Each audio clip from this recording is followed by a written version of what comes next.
నమస్కారం. నా పేరు శ్రీరామ్ శర్మ. కేరళ హైకోర్టు ఇద్దరు జడ్జిల ధర్మాసనం జస్టిస్ మహమూద్ ముస్తఫ్, జస్టిస్ శోభా అమ్మాళ్ళు ఒక మెడికల్ రిఫ్యూజ్ కేసులో తీర్పిచ్చారు. ఒక వ్యక్తి ఎక్స్ సర్వీస్ మెన్, అతను రైల్వేలో టీసీగా ఎగ్జామినర్గా పాస్ అయ్యాడు. ఆయనకి జాబ్ ఇవ్వాలి. జాబ్ ఇచ్చే ముందు మెడికల్ టెస్టులు చేస్తే అతనికి డయాబెటిక్ అని తేలింది.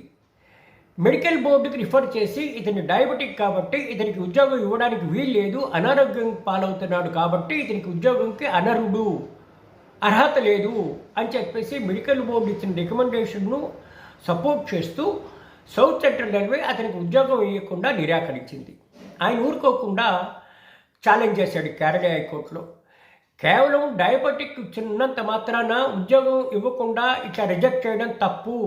ఇప్పుడున్న పరిస్థితిలో భారతదేశంలో ప్రతి 4వ వ్యక్తి డయాబెటిక్ జబ్బు కాదు, ఇది ఓన్లీ డిఫెక్టు. ఇది కంట్రోల్ చేసుకుంటే ఎక్సర్సైజ్ చేసినా, తక్కువ తిని సరిగ్గా నిద్రపోయి ఆహారం సరిగ్గా ఉండి మందులు వాడితే దీనివల్ల వచ్చేదేమీ లేదు. డయాబెటిక్ జబ్బు కాదు కాబట్టి ఇట్లా మెడికల్ బోర్డు నన్ను రిఫ్యూజ్ చేయడాన్ని తప్పు పట్టండి, నాకు ఉద్యోగం ఇప్పియండి అంటే ఇతని వాదనను సపోర్ట్ చేస్తూ ఇట్లా కేరళ హైకోర్టు ఇద్దరు జడ్జిల ధర్మాసనం తీర్పు ఇవ్వడం జరిగింది.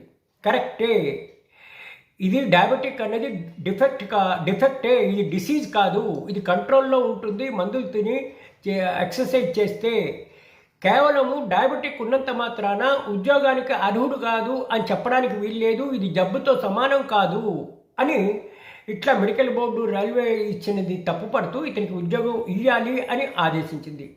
అంటే దీని అర్థం ఏంటి? కేవలం డయాబెటిక్ ఉన్నంత మాత్రాన ఆయన ఉద్యోగం చేయడానికి అర్హత లేదు అని అనడానికి వీలు లేదు అని ఈ తీర్పు మనకి చెప్తోంది.